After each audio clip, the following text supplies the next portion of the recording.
yes សម័យលង្វែកសម័យនឹងបានឈ្មោះមកពីបន្ទាយមួយហៅថាបន្ទាយលង្វែកកសាងដោយព្រះបាទចន្ទរាជាអស់3ឆ្នាំក្រោយពីចប់វីដេអូមុនតែហេតុអ្វីបានវាពិសេសខុសពីបន្ទាយដទៃមកពីវាហ៊ុំព័ទ្ធដោយគុំរស្មីក្រាស់ការពារពីសត្រូវខាងក្រៅឬក៏មកពីវាជាឃ្លាំងវប្បធម៌ខ្មែរដែលផ្ទុកនៅគម្ពីរមុនខ្នាតគេឋានៈភ័ណ្ឌជាតិរូបបរិមាណនិងអ្នកប្រាជ្ញ Well yeah តែវាក៏ជាបន្ទាយមួយដ៏រឹងមាំបំផុតក្នុងប្រវត្តិសាស្ត្រខ្មែរដែរដែលបានការពារពីការវាយចូលរបស់សត្រូវរាប់ពាន់រាប់ម៉ឺននាក់និងជានិមិត្តសញ្ញានៃភាពរុងរឿងអង្គអាចក្លាហាន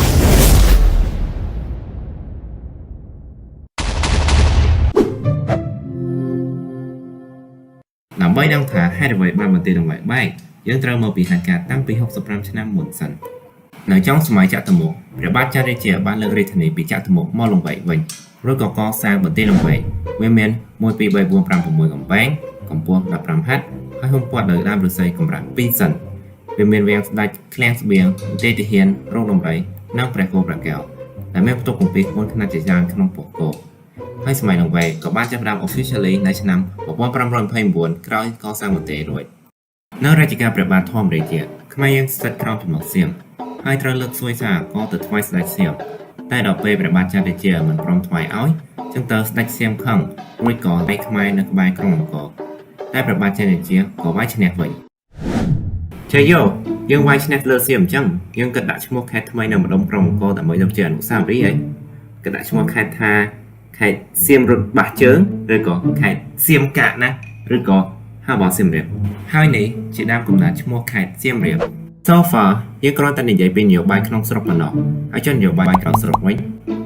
នៅឆ្នាំ1555ខ្មែរយើងបានមានទំនាក់ទំនងដំបូងជាមួយនឹងពួកអឺរ៉ុបគឺបព្វជិតប៉ូទុយហ្គាល់ម្នាក់ឈ្មោះ Gaspar da Cruz Finally ដីថ្មីតំណែងថ្មីហើយ most importantly អ្នកកាន់សាសនាថ្មី Well ខ្មែរយើងបានរងរឿងម្យ៉ាងគួរសមដែរពេលហ្នឹងហើយចុះអ្នកចិត្តខាងយើងមិនដែរ Wow what happened អ្នកចិត្តខាងរបស់អ្នកចិត្តខាងយើងគឺភូមាដែលបានវាយសៀមដឹកនាំដោយស្ដេចភូមាវយិនណៅហើយឆ្លៀតឱកាសពេលសៀមចុះខ្សោយនោះព្រះបាទចន្ទរាជាក៏បានចូលរំដោះខេត្តចន្ទបុរីនិងខេត្តផ្សេងៗទៀតហើយចាប់បានឆ្លើយសឹកមកក្រោមមកស្រុកខ្មែរហើយតើអ្នកនឹងសួរថាចុះឆ្លើយសឹកនឹងមានន័យថាម៉េចទៅហើយចម្លើយនោះគឺឆ្លើយសឹកនឹងជាមនុស្សដែលគេចាប់បានពីកងទ័ពទៅត្រូវហើយត្រូវបានចាត់ទុកដូចទេសកលដែរក្រោយពីចម្បាំងរំដោះទឹកដីពីសៀមនិងនាំយកឆ្លើយសឹកចូលស្រុកខ្មែរព្រះបាទចន្ទរាជាទ្រង់បានប្រមូលដំណាក់ប្រាជ្ញទៅវ័យបណ្ឌិតដើម្បីបណ្ដុះបណ្ដាលកូនចៅខ្មែរចំនួនក្រោយហើយទ្រង់បានពង្រីកដីកសិកម្មនិងបង្កើតសិប្បកម្មស្លដែកជាដើមទ្រង់មានបុត្រពីរគឺរាមាធិបតីនិងបារមរាជាតែមិនយូរប៉ុន្មានទ្រង់ក៏សគត់រួចបារមរាជាក៏ឡើងសោយរាជបន្តនៅសម័យហ្នឹងក្នុងរាជវាំងមានងារពីរគឺឧបយោរាជដែលមានន័យថាអ្នកត្រៀមស្នងរាជពីស្ដេចនិងឧបរាជដែលជាមន្ត្រីជាន់ខ្ពស់បំផុតហើយងារមួយទៀតគឺស្ដេចត្រាញ់ដែលមាននាទីត្រួតត្រាទឹកដីក្រៅពីដែនអំណាចព្រះរាជាតែមាន5នាក់កាលហ្នឹង Anyway កំឡុងពេលសៀមចុះខ្សោយដោយសារភូមាព្រះបាទបរមរាជាបានវាយចូលសៀមនិងនាំចូលឆ្លើយសឹកពីសៀមថែមទៀតរហូតដល់ថ្នាក់សៀមធ្វើសន្ធិសញ្ញាចងស្ពានមេត្រីជាមួយខ្មែរហើយប្រគល់ខេត្តខាងលិចឲ្យខ្មែរវិញក្រៅពីសៀមអ្នកជិតខាងយើងម្នាក់ទៀតគឺនគរឡាងសានដែលមានរាជធានីនៅវៀងច័ន្ទថ្ងៃនេះជាថ្ងៃល្អផ្ការីកយ៉ាងស្គូស្គីបាសាបាសីស្រែជាងលឺយ៉ាងពិរោះតប9នគរខ្មែរចូលដំរីភ្នាល់ដាក់នគរស្ដេចឡាវចាំមកភ្នាល់ចូលដំរីនឹងខ្មែរហើយព្រះបាទបរមរាជាក៏យកព្រមភ្នាល់ខ្ញុំប្រកាសណាស់ថាកីឡាប្រកួតលេងរវាងនគរទាំងពីរនេះនឹងមិនធ្វើឲ្យណាគេស្លាប់ទេស្វាគមន៍មកវិញពុកម៉ែបងប្អូនមកកាន់សាលាប្រជុំដំរី Championship លើកទី69ក្នុងរដូវកាលនេះយើងមានដំរីខោក្រហមដែលមកពីនគរឡាវហើយមានកម្ពស់8ហត្ថចំណែកគូប្រកួតទី1វិញគឺដំរីខោខៀវមកពីនគរខ្មែរដែលកម្ពស់តែ7ហត្ថទេ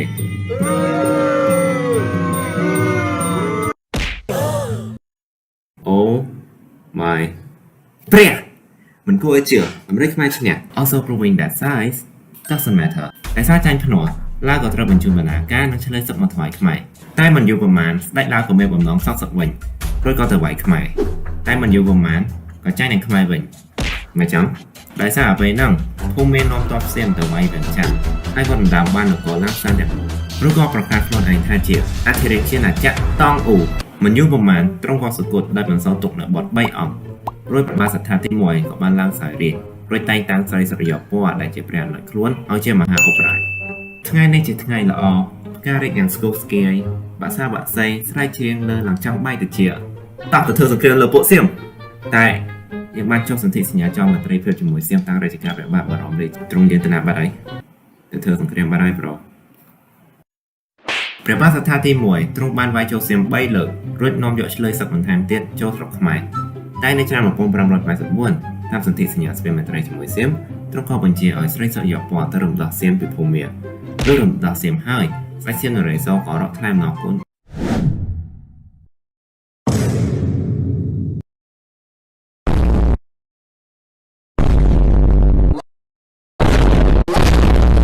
វេបាត់ណាបាត់ហើយព្រះបាទស្រីសុរិយោពណ៌យើងទៅវិញបាត់ហើយថាទៅវេចេញទៅដល់មិនលុតចង្គង់ថ្វាយបង្គំលាយើងថ្លើមធំតែសៀមរមលកូនចាប់លើស្រីសុរិយោពណ៌ក៏លើកតមកខ្មែរវិញហើយចំណែកនៅបន្ទាយដើម្បីវិញពុត្រាទាំងពីរបិតាមានដំណឹងល្អប្រាប់បត់ណាចែកជាថាទី1ឆ្នាំនេះវត្តមានអាយុ11ព្រះវស្សាហើយចឹងមិនពេលបត់ឡើងបន្តរៀបពីបិតាជាស្ដេចផែនដីហើយហើយវិញ្ញាណតនអូប្រាច់ Obviously ប្រជារាស្ត្រមិនពេញចិត្តនឹងទង្វើត្រង់ឡើយព្រោះគាត់ចាប់ផ្ដើមអស់ជំនឿលើព្រះរាជា Fun fact ព្រះរាជាមានអំណាចច្រើនលើសលោកមែនតែទ្រង់នៅតែត្រូវគោរពតាមធម៌ស្ដេចដែរគឺទុសបរិជ្ជធម៌ដែលមានធម៌10ហើយបើគោរពតាមនោះនគរនឹងជួបវិបត្តិហន្តរាយភាពចលាចលនិងអសន្តិសុខជាក់ជាមិនខានចៃដន្យអីព្រះបាទសត្ថាទី1យើងជាស្ដេចមិនគោរពទេសុបរិជ្ជតក់ពេញបំពងឆងបាយបន្ទាយនឹងបែកនៅឆ្នាំ1588សៀមបានលើកទ័ពមកវាយខ្មែរហើយក៏វាយបានខេត្តបន្ទាយមានជ័យបាត់ដំបងនិងពោធិ៍សាត់រហូតដល់បន្ទាយនឹងបែកព្រះរាជាតបយើងវាយបន្ទាយនឹង3ខែហើយនៅតែអត់បែកទៀតហើយយើងខ្វះស្បៀងនិងការជំងឺទៀតបានត្រូវដកថយតែយើងក៏ធ្វើមិនទៅបាញ់លុយ So you are genius តែពួកគេបាញ់លុយទៅណាទៅទេក៏ដឹងដែរគឺបាញ់ទៅកង ABA របស់ over complicate ដែលមាននៅក្នុង description ខាងក្រោម So thank you តែហេតុអីបានពួកគេសម្រេចចិត្តបាញ់លុយចូលបន្ទាយអញ្ចឹងតាមពិតទៅស្ត្រីអង្គអាចបំផុតរបស់បន្ទាយនោះមិនមែនជាពួកសេនាកំបាញ់ចូលទេតែគឺលុយ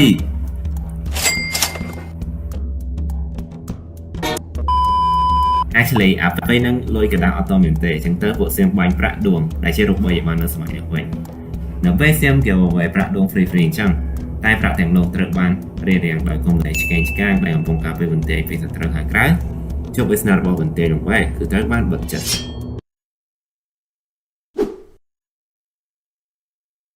ហេហើយកម្មសិទ្ធិចឹងអត់ខ្លាចសៀមចូលវាយបន្ទាយបានទេហើយថាវាមិនអីទេដល់ពេលសៀមវាយបន្ទាយនឹងបែកស្រីសុរិយោពណ៌បាននៅខំទប់ទល់នឹងពួកសៀមហើយចំណែកព្រះបាទសត្ថាទី1វិញក៏នាំបទទាំងពីរភៀសខ្លួនទៅឡើងបាត់សៀមបានចាប់យកស្រីសុរិយោពណ៌អ្នកប្រាជ្ញកវីកំពីព្រះគោព្រះកានិងឆ្លើយសឹក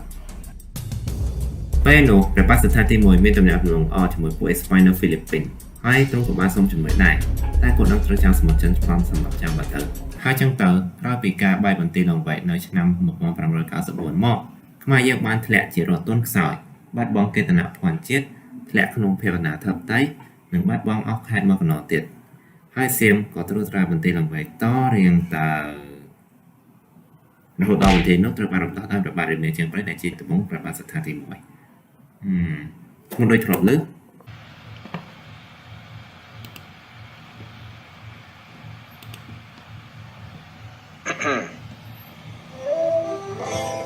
Oh shit ក្រោយពីសម្ដែងក្នុងរឿងទុំទាវហើយទ្រង់បានលើករាជធានីទៅសេសន្ធរវិញឬក៏សាររាជនៅទីនោះទៅ Meanwhile អ្នកនៅចាំថាព្រះបាទសត្ថាទី1មានទំនាក់ទំនងល្អជាមួយពួកអេស្ប៉ាញអត់ទ្រង់ក៏មានពួកម៉ាកអេស្ប៉ាញពីរនាក់ដែរគឺ Wilson និង Rick Hola Gemer extraño la tierra la gente la comida y especialmente a mi mejor amigo Sata Oh sorry ផ្លេចថាយើងនៅខ្មែរ Where is my best friend Sata the first guys Sataទី1សកត់បាត់ហើយសកត់ They ask you how you are, you just have to say that you're fine when you're not really fine, but you just can't get into it because នៅភ្នំពេញមានចំនួនរវាងពួកអេស្ប៉ាញនិងពួកចិនហើយដោយសារពួកគេមានកំភ្លើងនឹងខ្លួនក៏បានចាត់តែអស់មកនេះ ហើយដែលសារប្របាទមានជើងព្រៃទៅកាន់ជើងពួកចិនទៅវិលោសូននឹងរេធ្វើទៅធ្វើជាក្រុមរត់ក៏លើកឲ្យពញាតនឡើងសាររេវិញ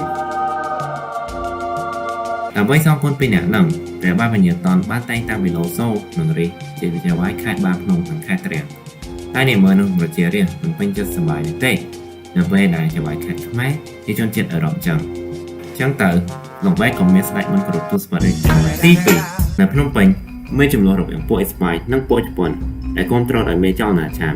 ហើយវិលោសូនឹងរេត្រូវបានចាត់តាំងឲ្យទៅបង្ក្រាបតែពួកគេបានបាត់បង់ជីវិតទៅដែលធ្វើឲ្យរបបញាតនទ្រង់ក្រោយរួចក៏លើកទ័ពទៅបង្ក្រាបផ្ទាល់តែក៏សង្កូតាមដែរទៅព្រះរាជាបន្ទាប់ដែលឡើងសាររាជគឺពញាអនដែលជាពូរបស់ញាតនហើយក្នុងរជ្ជកាលទ្រង់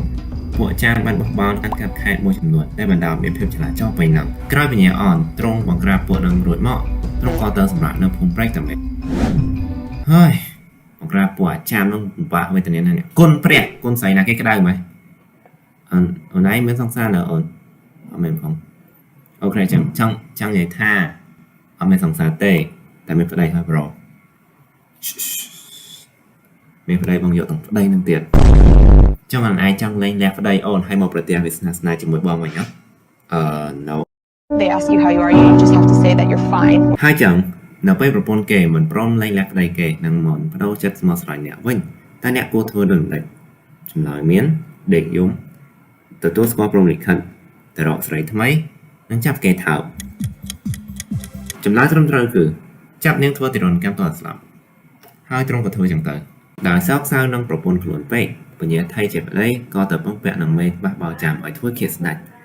ដ្រាម៉ាទាំងអស់នេះបានធ្វើឲ្យគេរិះគន់ថាទ្រង់ជាស្ដេចមិនគ្រប់ទេស្ផតរីមួយទៀតទៅព្រះរាជាបន្ទាប់គឺព្រះបាទពញាញោមជាបុត្របើស្ថានទី1ទ្រង់ឡើងសាររាជនៅអាយុ15ព្រះវស្សាហើយទ្រង់គ្រប់គ្រងសាសនាគ្រិស្តដែលធ្វើឲ្យទ្រង់ល្បីខ្លាំងក្នុងផ្នែកពួកអឺរ៉ុបទ្រង់បានឡើងសាររាជនៅភ្នំពេញដោយស្ដេចមុនដែរទ្រង់មិនគិតពីប្រទេសជាតិទេគិតតែបាបបាញ់សត្វតាក់ស្រីញីហើយបណ្ដាលនគរមានអំពើពុករលួយពេញហ្នឹងអំពើដ៏អស្ចារ្យរបស់ទ្រង់បានបណ្ដាលឲ្យនាម៉ឺននិងប្រជារាស្ត្រនឹកឃើញដល់ព្រះបាទសិរីសុរិយោពណ៌ដែលគង់នៅសៀមឬក៏ផ្ញើសារទៅស្ដេចសៀមសូមយាងទ្រង់ពីស្រុកសៀមវិញព្រះបាទសិរីសុរិយោពណ៌បានលើកទ័ពមកធ្វើឃាតពញាញោមឬក៏លើករាជធានីទៅឧត្តមវិញដែលជាចុងបញ្ចប់នៃសម័យកាលមួយនិងជាសេចក្តីផ្ដាល់វីដេអូថ្មីសម័យកាលថ្មីផងដែរ